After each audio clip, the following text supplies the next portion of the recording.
Welcome to Viewpoints with Brenda. I'm your host, Brenda Ntambirwechi, and on this podcast, you'll hear plenty of conversations with African professionals, change makers, innovators, influencers, and entrepreneurs from all sectors. For this last episode of my first season, I decided to switch things up a little bit and bring you a story of incredible grit, relentlessness, the power of friendship, and talent from one of the most recognizable faces in advertising in Sub-Saharan Africa. My guest today is one of East Africa's most celebrated creative minds. Emuron Alemu is the Chief Creative Officer at Betika.com. Emuron is a multiple award-winning advertising creative who has created campaigns across a range of categories and disciplines. He has a vast knowledge of markets in Sub-Saharan Africa and is a winner of multiple Loeries Awards, African Cristals Awards, MSK Awards, and Cannes Lions. So, Emuron, welcome to the podcast. Thank you very much. So excited to be here. First of all, thank you for having me on your podcast. I've listened to a couple of the ones you've released. Amazing content. Love it. Glad to be here. And of course, it's been a long while since we've spoken. So glad to also have a conversation with a friend from way back. So yeah. Yeah, man. Tales of another time. Definitely tales of another time. Yeah. So I've been following your career and you're doing, such amazing things. So could you tell me and all the listeners a bit more about your journey and how you eventually ended up at Betika.com? So where my journey starts actually is a bit unconventional. So I had no idea that this industry even existed, that advertising existed, that people used to sit down and come up with ads. I did not know that. How I actually got involved, I do not know if you remember a gentleman called Kasirivu Timothy. He passed away in 2017. Very, very good friend of mine. He reached out to me sometime, and I remember I was chilling in a pub somewhere in Tinder in Kampala, Uganda, and he calls me. He's like, "Hey man, do you mind coming to my office? Just want to discuss something with you. I think there's an opportunity." So Kasirivu Timothy, for those obviously who don't know who he is an old friend of mine I met at Makerere University. We're both Liverpool Football Club fans. We played video games, football video games. I loved FIFA. He loved Pro Evolution Soccer. Very, very great guy, very good friend of mine. So he calls me. I'm like, cool. I go meet him, and his office is on a road called Acacia Avenue, and he's standing outside this gate. And he tells me, look, there's an opening in an ad agency called Ignition. I think you're perfect for the job. I'm like, what does the job entail? He says, it's a copywriter job. So when I hear copywriting, I think copyright. I'm like, yo, that's legal. I didn't study law. It's like, no. You write ads and you put ads together. I'm like, I have no idea what you're talking about. And he tries to explain it to me. I don't understand it. I tell him, look, straight up, I have a job I'm comfortable with. Not interested. And I'm waiting for a border, which is a motorcycle taxi, to go back to the pub. And then I ask him a question because he's wearing shorts, a t-shirt, and flip-flops. And this is like Wednesday or Thursday. And I'm like, dude, so what's up? Today's your day off. He's like, no, why? I'm like, because you're dressed in shorts and flip-flops and a t-shirt. He says, no, I get to come to work like this. At that point, I'm like, hold up. If that's the case, I'll come for the interview. So I actually joined advertising with the hope that I'll just walk around in shorts and flip-flops in the office. That was my number one incentive. Never really got to wear shorts and flip-flops in the office. But yeah, I went in for the interview. I passed the interview, obviously. I got in, had no idea what I was doing. Luckily, another friend of mine who's been integral in my career is a guy called Baluku Morris. So Baluku Morris was at this agency. And you see, Tim left because I was actually taking Tim's job. He was leaving, and I was going to be his replacement. And I'm left with Baluku Morris. Baluku Morris helped me understand a couple of the things that I had to do, because I walked into the first meeting and people were discussing things, and with all the advertising jargon, I don't know, I might as well have been in rural China trying to understand a local dialect. I understood nothing that was being said. So a couple of months at Ignition, not much that I did there. I was young, I was green, I kept trying, but I really didn't have the skill set to shine. Now, interestingly, in spite of me being a novice and unknown, I get a call from another agency called Mad Advertising. Now, Mad Advertising at this point is the newest local ad agency in Uganda. It's being run by a guy called Idris Kamuli from the Miami Ad School, one of the most respected advertisers in Uganda at the time. I didn't know him then, but one of the guys I'd worked with at Ignition had joined Mad Advertising as a co-founder, and he had noticed that I was consistently trying to push to get work done. And even when I was not assigned to a task, I'd try and get involved. So he was of the view that I had great work ethic. I guess because they were a young agency, they didn't have big budgets for the bigger talent. So it's like, come through, interview, I get in, I get the job, and that's when everything starts changing. Because I get to Mad Advertising, I'm the only writer there, I'm thrown in the deep end. Idris Kamuli is an expert at putting pressure on people to deliver. And I start delivering. I'm doing work for a telecommunication brand, which in Uganda at the time, telecommunications brands and breweries were the biggest. So doing amazing work, at least so I thought, and also based on the reception from the audience, doing work for retail co, people are loving it, getting work on radio, getting work on billboards. It's getting exciting. It's a lot of hard work, but I'm loving it. I'm enjoying it. And then, of course, as you grow, you start looking for money because you realize, okay, hey, I'm of a certain level of value. And I remember talking to Idris and Mike and the guys at Mad Advertising, and they were of the view, can I put it, that my perceived value wasn't what it really was. So I was like, cool, let me stick around, let me learn. Mad was amazing. It was like a family. But then a friend of mine tells me, again, Baluku Morris actually, tells me of an opportunity at a new agency that's kicking up some dust, and it's called Fireworks Advertising, and everything about it is cool, and they have a basketball hoop in the office, and they play music, and it's advertising the way it's supposed to be, fun and energetic and, you know, very modern. So I go in for the interview, I pass, and I remember being asked how much I wanted, and at the time I asked for about 3-4 times what I was earning. And I was like, no, this is a wild shot at it. But then the boss at Fireworks Advertising, Caleb, said something to me, because I remember saying, I just want fair pay. I do not want, I don't want any special treatment. I just want to come in, play my part, and be paid what's fair. And he said, no, at Fireworks Advertising, we believe in special treatment for special people. And I go in, and not only are they paying me what I asked for, they're paying quite a bit more than I'd actually anticipated. So the sum I'd asked for, plus another figure, and my life changes at this point in time. The difference is, at Fireworks Advertising, I wasn't really getting the challenge I was looking for, because I'm trying to get work done and push ideas through, and I'm working with, at that time, the most legendary writer in the country, a gentleman called Conrad Okello. So working with him alone was it. Forget the salary, forget all of that. It was, I get to work with Conrad Okello.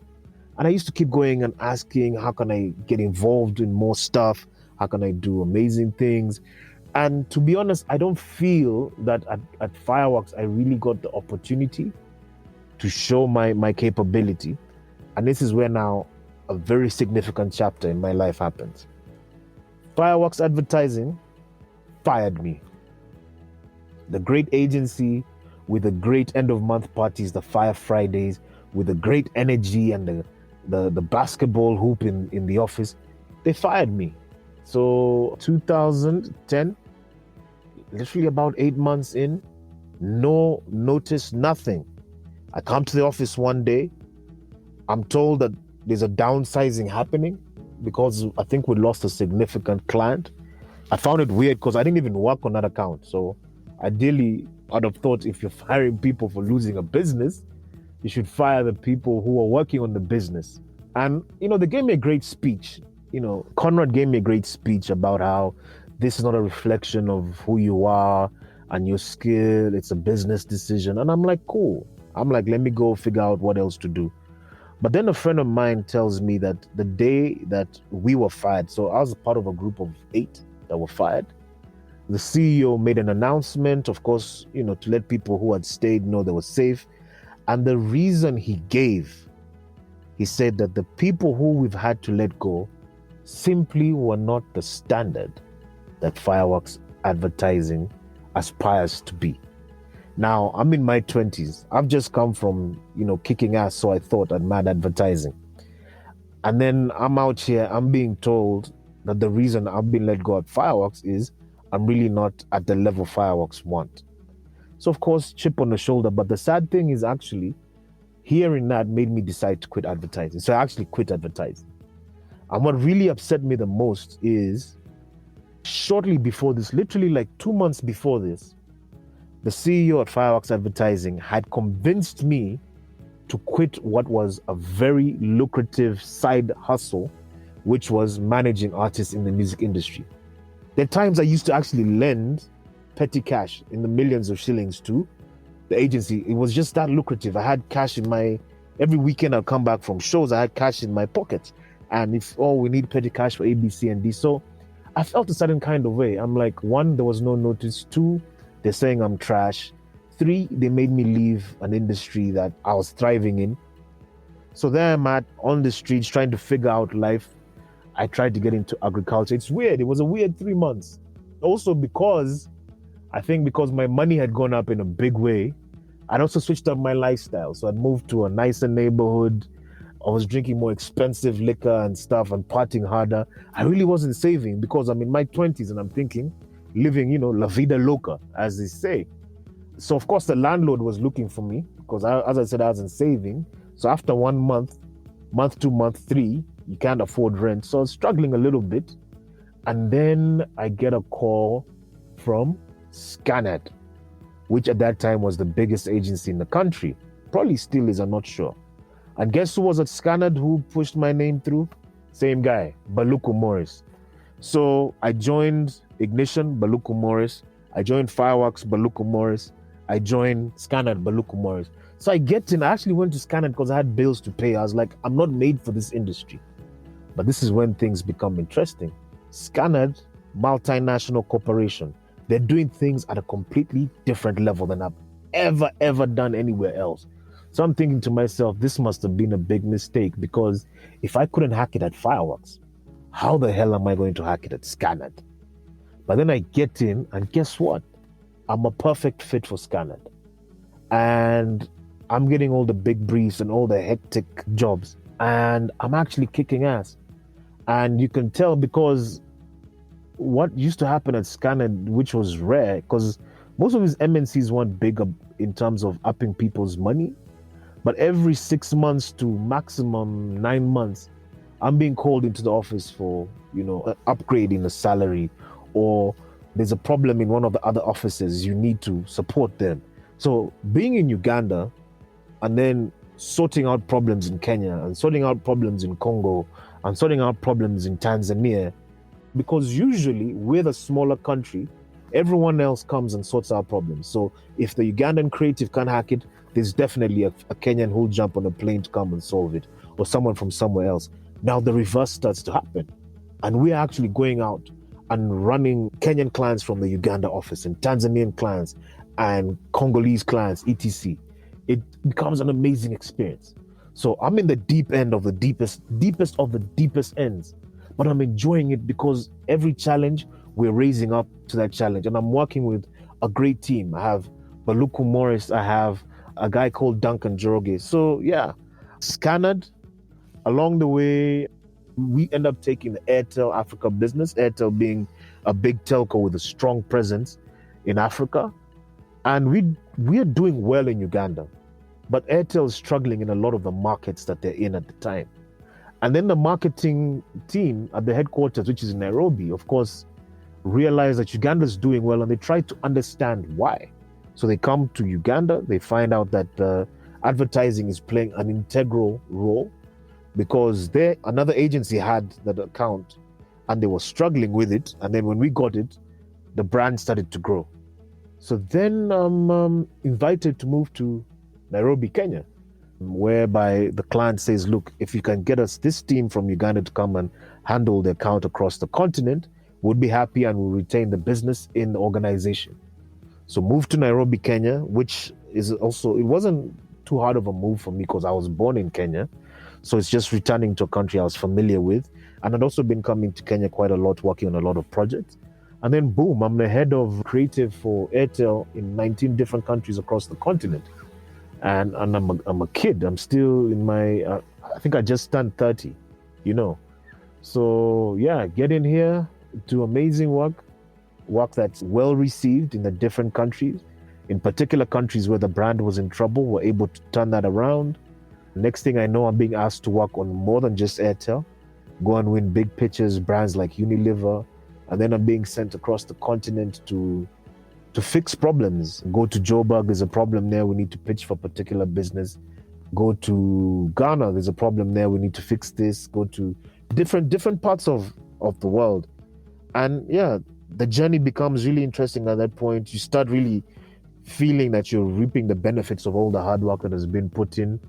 And then after some time, I've graduated to the point I'm the group creative director at Ogilvy Africa, which is one level below the regional creative director. And we're supervising all these different countries. So now I'm not just a creative director, I'm the guy that supervises creative directors. And yeah, enjoying it, loving it. And then I get a call from a recruiter who tells me about Betika.com. And I'm thinking, why? I don't want to leave agency. Why would I want to go to corporate? Why would I want to work on one brand? But then I had a conversation with one of the founders of the organization, and he sold me on their vision. And for me also, what it was is a new challenge. And a lot of people are like, you're where you need to be. You're right there at the pinnacle. You're right there at the top. You're in a MNC agency, multinational agency, one of the biggest in the world. You're in a very senior position as a creative. You have so much equity there with the organization and your clients. Why would you want to leave? And I'm like, because I believe in new challenges. Let me go try something I've never done before and see how it pans out. So it's been 9 months at Betika.com. So far, so good. I've been able to do some work that's different from what people have been doing in that particular category. It's a category I'd never done any work for, which is insane considering I've done work for 20 something plus categories, ranging all the way from your detergents, soda, to banking, to governments. So enjoying the journey so far, and then looking forward to the next chapter. So that's the little bit. I know it's not as little as you'd have hoped, but yeah, from ignition to Betika.com. Yeah, I mean, amazing. I've known bits of it. Yeah. And obviously, now I understand why you left the music hustle, because man, Baboon Forest, Yeah. Yeah. So this is interesting to just understand why, you gave it up and concentrated on the advertising. Have you found differences between the time you were at the agency compared to now that you're working in-house on one brand? Yes. So the most obvious and one of the best differences is the working hours. So agency, literally a month before I joined Betika, I was easily having meetings at 3 a.m. in the morning, 4 a.m.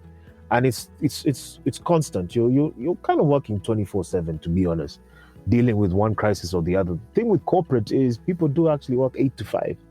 So I remember my first week at Betika at 6:30, security guy in the building was like, hey, what the hell are you doing here? You need to leave. And I'm like, this is still early. Because agency, you leave in the office after 10, 11, midnight. Sometimes you don't even leave. So that was a great one. And also you get your weekends. So you rarely have to work weekends. But then it's not just easy or a walk in the park because you're doing one brand and now you're more or less the client. No, because now you're responsible for the outcome. When you do a campaign, literally 7 days later, you even faster than that, quicker than that, you will be informed about how well or how poorly the campaign is doing. So you get results immediately. And of course, they may not go into the detail of all the numbers because the Betika.com, which is a sport betting company, they're very particular about information. So confidentiality is insane. So even internally, you won't be given the figures, but you will be told immediately whether your campaign is working or not. And of course, another amazing thing is because you're within the organization, you have a lot more information to work with in terms of the product and understanding the product. At agencies, sometimes clients are not that forthcoming with the information. But yeah, working in-house, you have a lot more control. So you get to control the output. You don't have as many layers of people trying to change the outputs, which is great. You get a lot more information to work with, and when you put in the work together, you get better working hours. But because you have all these great parameters, you're solely 100% responsible for the outcome of your work. So you can't go on BS.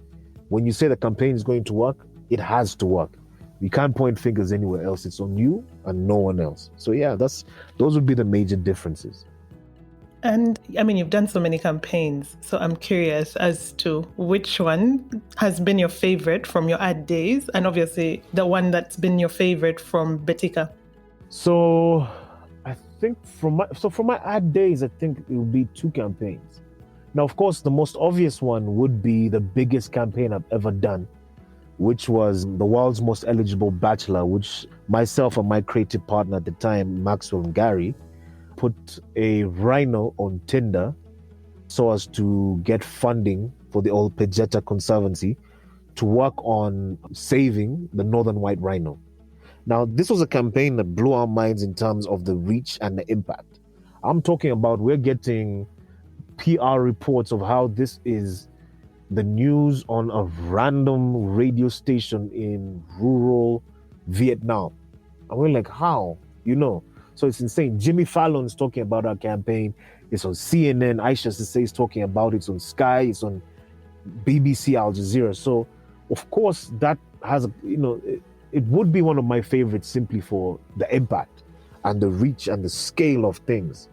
Though there's one I did for Uganda specifically, a film for Airtel, where there's a bunch of nomadic pastoralists who are more tech savvy than a bunch of kids from the city who are driving through their village.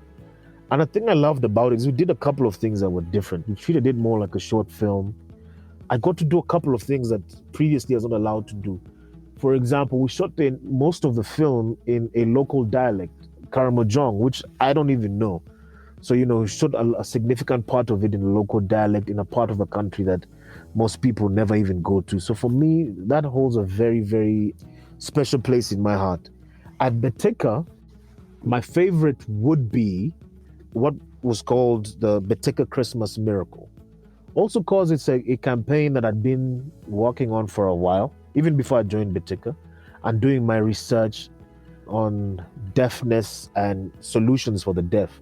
So in this one, what we did, we held a special event, viewing of the festive season football matches. So if you follow football, you know that the English Premier League has really great fixtures around the festive period. So we invited some football fans who showed up for this event, and we gave them branded caps. Now, what they didn't know about the branded caps is they had a little special surprise, the Betika Christmas Miracle. What they knew was everyone we invited was deaf. So they're like, yo, it's great, something for the deaf community, we get to watch a game. But the caps that we gave them, the branded Betika caps that we gave them, had special technology, which I won't go into the detail of it, but technology that used bone conduction to allow them to actually listen to football commentary. So these are football fans in their 20s, 30s, 40s, who love the game but have never had the chance to listen to all the drama that comes with football commentary. And they come for what they think is just a regular football match. Betika's put together something amazing where they can just come together and enjoy the game. And it's the typical stuff where there'll be sign language or vibrating panels, but no. We give them these caps and they're like shocked because they're like, what the hell's going on? I can actually hear a voice. I can actually hear commentary. And for many of them, this was actually the first time in their lives that they could hear anything. So, Christmas miracle, Jesus healed people. I'm not saying we're Jesus, but, it makes sense that around Jesus' birthday, you get to perform a beautiful miracle made possible by technology. So at Betika, that would be my favorite to date. It's amazing. So I've been seeing all these awards, all your pictures with all these awards. So yeah. Tell me about the awards. Which was the first one? Which campaign was it for? And then maybe just for everyone to sort of understand, because there's so many categories. Yes. And they're very elite. Yeah. So I just want to understand, and maybe it's just for everybody who's listening to sort of understand why it's so important for you to get this recognition. So the awards landscape in advertising is vast, but then there's these premier awards. Now, just to talk about some of the premier awards in Africa, the number one would definitely be the Loeries, which started off as a South African award, but now it is Africa and the Middle East. Also in the region, you have the Dubai Links, which is, I would say, the Dubai version of the Loeries. Started off in Dubai, but is now also open to Africa. But of course, if you're African, the Loeries has quite a lot of weight to it. And it's an amazing little statue. It's a bird. Globally, you have the London Internationals, which is okay, the Clios. But then the elite of the elite are three, I would say. One, obviously, is the One Show. So the One Show is one of the oldest awards shows ever. And they do actually state that they're the most prestigious award show. That's debatable depending on who you talk to. But definitely, without a doubt, they're the number one award show from the United States. So winning a One Show pencil is a big thing. So the award is in the form of a pencil. It's a big, big thing. And actually, I've heard that if you're in the US and you win a One Show pencil, your career is more or less sorted. So it's very prestigious. It's amazing to win a One Show pencil. There is the DNAD, which is British. It's also a pencil. The trophy is in the form of a pencil. It is prestigious as well, but it's more reputed for being the hardest to win. They're so anal about the details. One mistake is enough for you to be out, and they give very, very, very few awards a year. I think they peak at about 80 or 85. It's a ridiculous number. The creme de la creme, however, is the Cannes Lion. So the Cannes Lion Festival of Creativity, winning a Cannes Lion is like winning. It's the Oscars for advertising. It's big. I don't know. It's that. The best way I can describe it is it's like the Oscars. So winning these awards is key because you're not competing at a local level. You're being measured by international standards. So if you win one of these, it means that the work that you've done, which is measured by your peers, because the judges are people in advertising, they're not regular people. It's past winners, it's top creators from all over the world. Now, these awards shows are open to anyone in the world to enter. Anyone. So you're talking about like Cannes Lion easily has tens, maybe even 20 plus thousand entries in a year. So to be in the final 1,000 is amazing.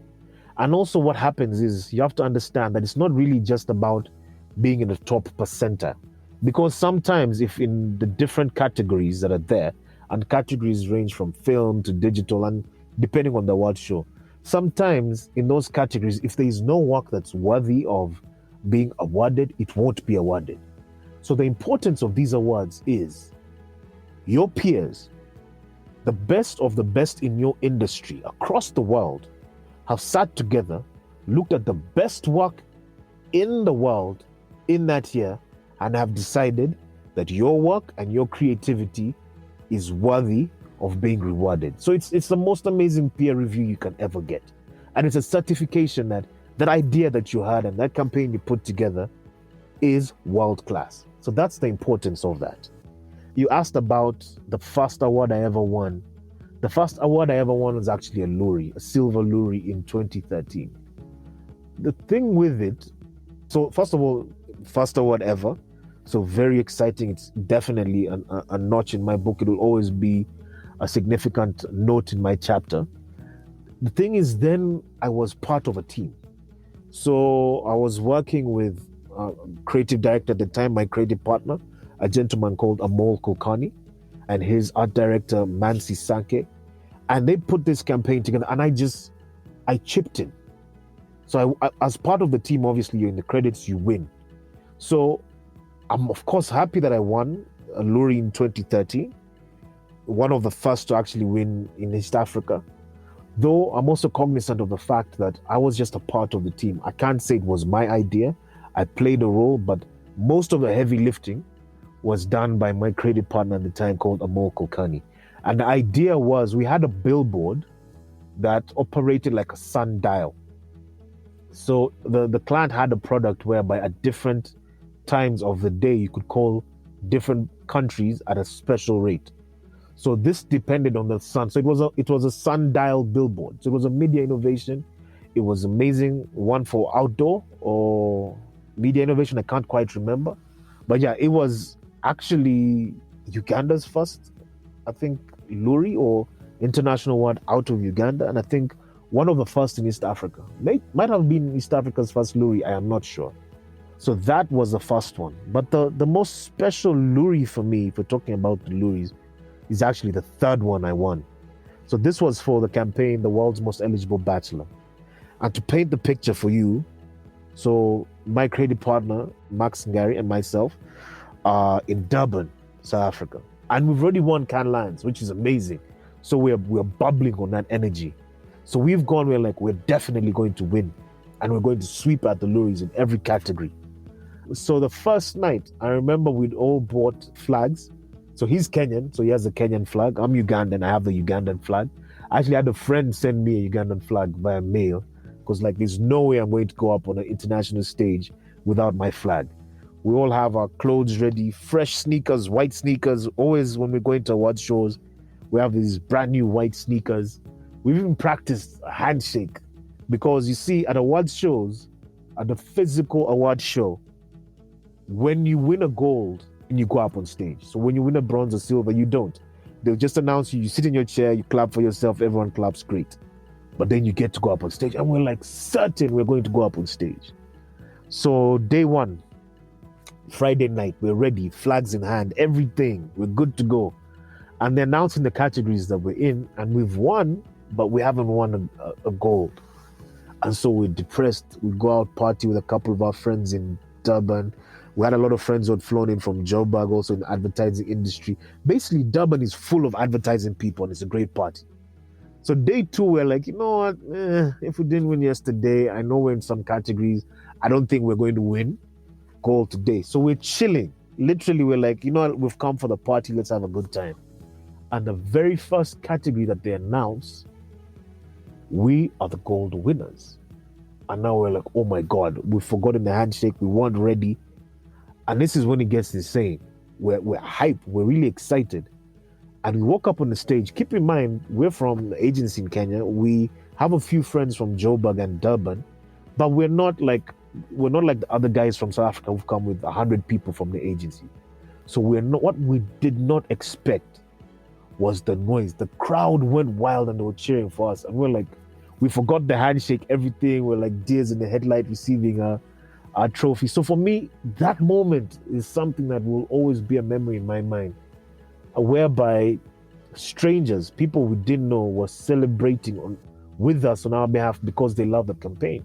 And it's one of the beautiful things about advertising. In spite of all the competition, people do recognize when you've done great work, and even though they're rivals or they don't care, they don't know who you are, they care about the work, and they will be excited for you if you do something amazing. So that moment to be up on a big stage in Durban and a theater of 1,000+ people are just screaming and clapping and giving us a standing ovation was amazing. So that's my most special Loerie moment. Though, of course, the first one, winning it with Amo Kokani, and I'd like to thank him for having given me the opportunity to be part of that campaign, it will go down in my personal history. Yeah. And what did you get the Cannes Lion for? The Cannes Lion was actually also for the World's Most Eligible Bachelor. That's really one of my favorite ones from you. Thank you very much. It's amazing that we actually were not going to do that campaign. So Max and myself and a guy called Kwame Nyongo. So Kwame and I used to sit in the same office, and Max used to sit in another office. But we used to meet every Wednesday to discuss proactive ideas. Then one day, actually, I probably have to shout out Trump for this, because Trump's winning the election, and Kwame, who's half American, is not happy about it. So he's like, yo, let's go for a drink. So we're seated having a drink, watching the news about Trump. Clearly looks like he's about to win the election.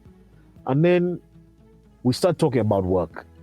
And then Kwame says, yo, we have all this dope stuff, but we don't have anything for me that feels 100% local, 100% like we're solving a Kenyan or an African problem. And this is the weird thing. I'd had this idea for a long time. And I find this article about a rhino in Kenya called Sudan. and he lives on a 90,000 acre ranch, blah, blah, blah. And then I'm reading the article and I crack a joke to my cab guy. I'm like, yo, bro, do you know there's a rhino that's a more eligible bachelor than you are? And he laughs. And so I'd been sitting on it. I didn't think it was a serious idea. And then I'm like, I tell Kwame and Max, I'm like, I have an idea, but y'all don't laugh at me. I think it's a bit silly, but it's maybe something we can pursue. So I thought it sounded dope, but I was not sure it was like at that level. And I tell them the idea of this rhino, 90,000 acre ranch, military grade security. Right now, they're trying to get 20,000 southern white rhinos to carry his baby.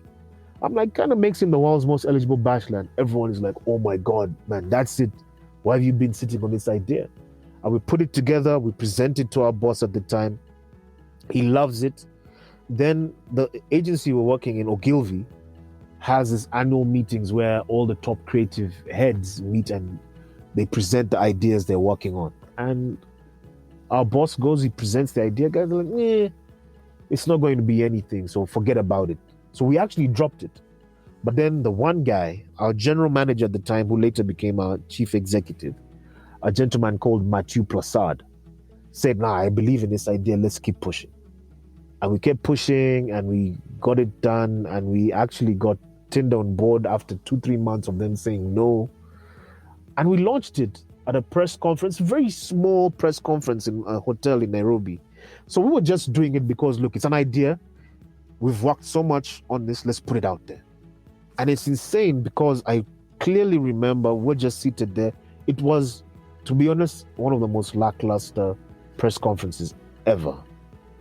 We even had to get one of the guys from the office to be the MC. And we put the campaign out there and we're like, look, we hope it can deliver some money for the Conservancy so it can really help with the development of the work on the northern white rhino. And then Max and myself, we go hang out in the smoking room. So there's a smoking room in the hotel. There's no one in there and we're just chilling because we're stressed. We're like, we really wish this campaign could have been bigger, but we've given it our all.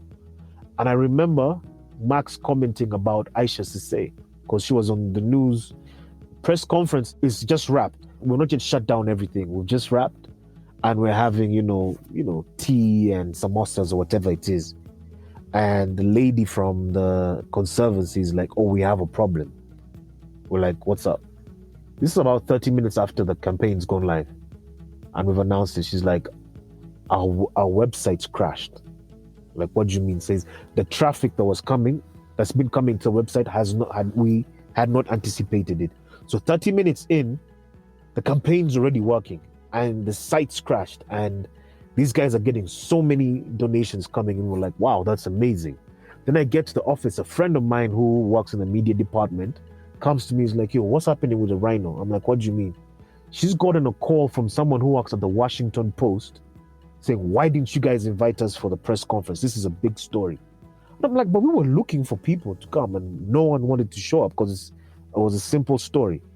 And then 3 days later, I wake up to a screenshot of Aisha Sise talking about our campaign. And that's when things go crazy. Lupita Nyong'o's tweeting about it. Jimmy Fallon's talking about it. It's Sky News, this. So yeah, it's amazing that we actually were not going to do the campaign. And then it ends up becoming the biggest campaign from this part of the world, from East Africa, without a doubt. No one's, even us to date, we've done other amazing campaigns. No campaign has ever achieved what that did. In London alone in 1 week.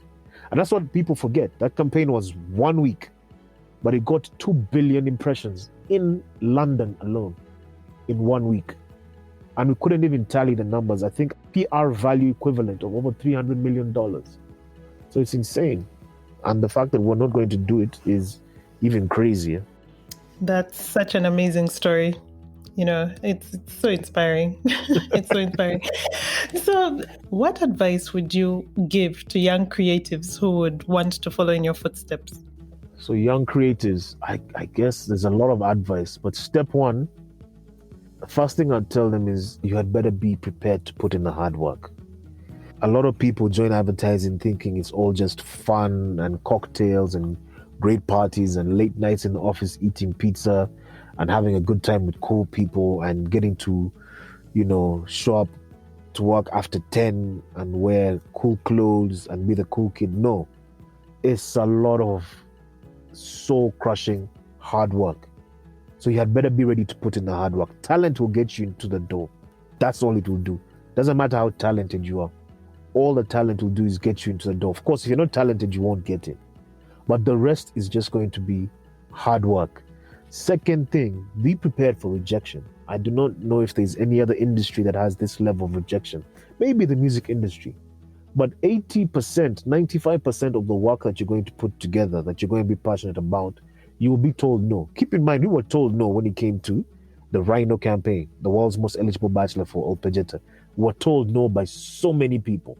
So many people. So expect that and be ready for that, and don't let it break you.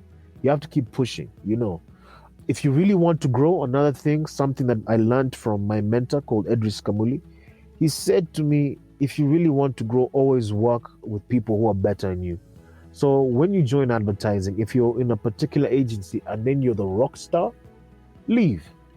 Because you're not learning, you're not growing. If you still want to grow, always find new challenges. Probably also why I looked at beteka.com. Look for new challenges. Always be on the move.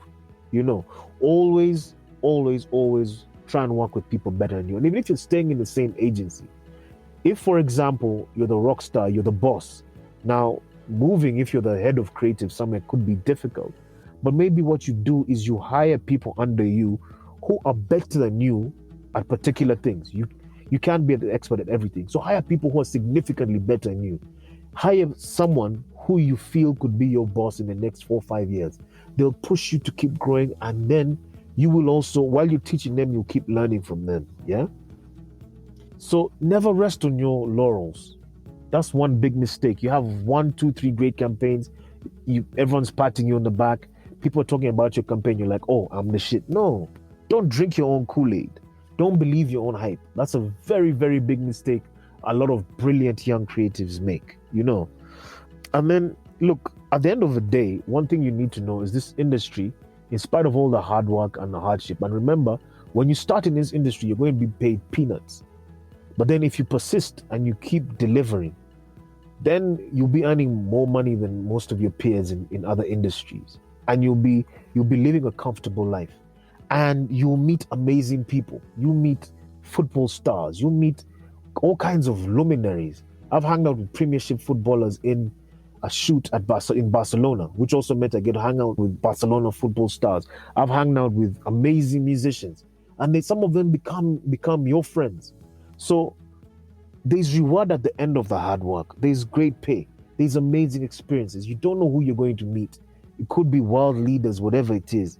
You'll be hanging out with CEOs, and you're the only guy in the room in sandals and a t-shirt, but they're listening to you while everyone else in the beautiful pinstripe suits is not even being paid attention to you.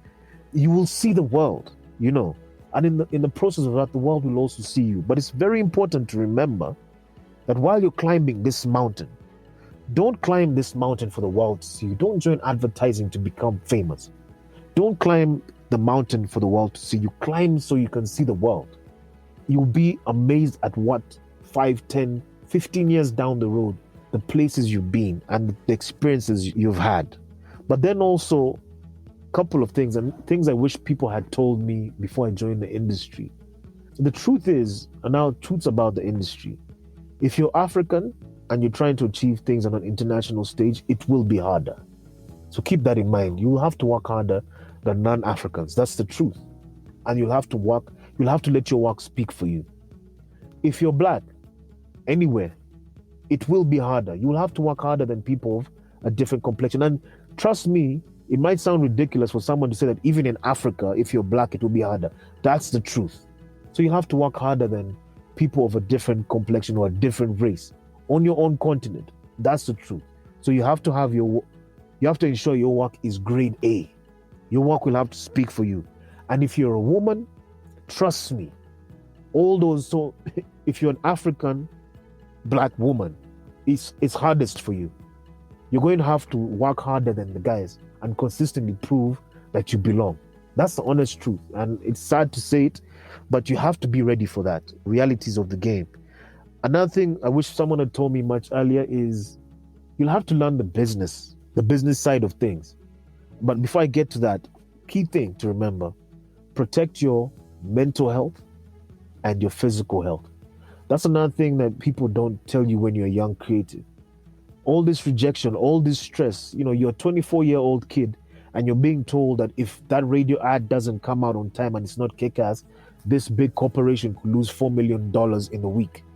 That's a lot of stress. And the reality is, what people don't talk about is the number of suicides in advertising. Protect your mental health. Figure out what grounds you and stick to that. And if you need a shrink, don't be embarrassed. A lot of kids these days are great at that. They have shrinks, they talk to people, find someone to talk to. But also remember, it's never that serious, guys. We're in advertising. We are not saving the world. We do campaigns that can save, like we tried to save the rhino, and can save human beings. But you're not a cop.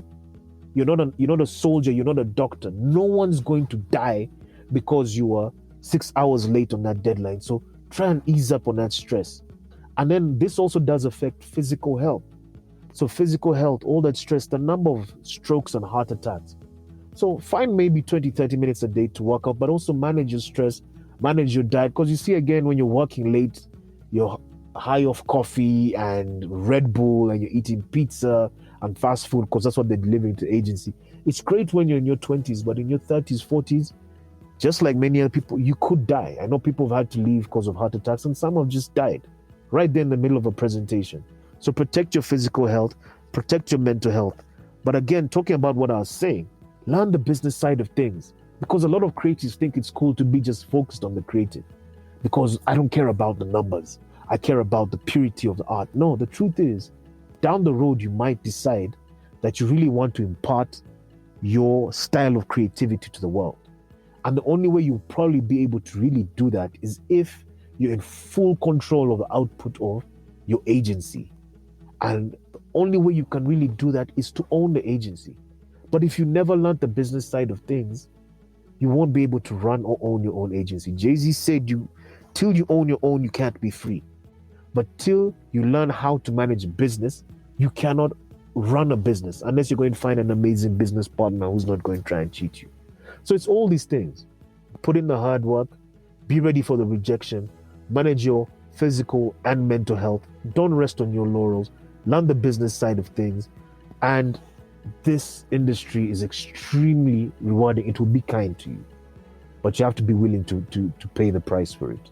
So that's what I'll tell a young creative. Yeah. No, this has been amazing.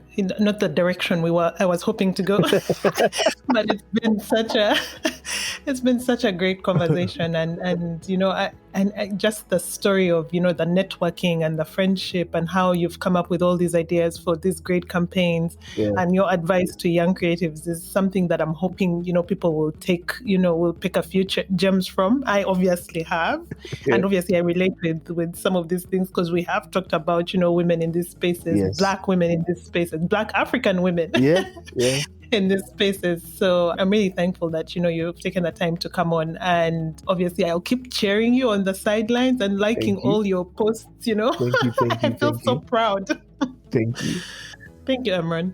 Thank you for having me. And I think one thing, I know you're doing the podcast and telling everyone else's story, but I think you also need to figure out how you can tell your story, because I believe a lot of, especially young females, are not even just in the legal profession, but just across the board, need to hear your story, because it is actually inspiring, and it's proof that with the right amount of work and whatever other magic juice that you have, I don't know what you've done apart from, I know you're brilliant and you've put in the work, but there must be other tricks that you've been able, I don't know if it's the mental fortitude, whatever it is that you've done, for these guys to understand that it's possible to do amazing things. Because the truth is, the more you grow, especially into the management space, is the more you realize how unfair it is to women in the workplace. And the more you realize how being Black, even though you're in Africa, makes it a bit harder, slightly to some extent. Being a guy makes it easier, but then for women, it's really hard, especially in the creative space. To be honest, The landscape is so uneven. It's so unfair to them, if you ask me, in the creative space. So yeah, it'd be great to hear your story. I'm sure a lot of people would be inspired. One of these days, I will. Yeah. Thank you so much, Emuron. You're welcome.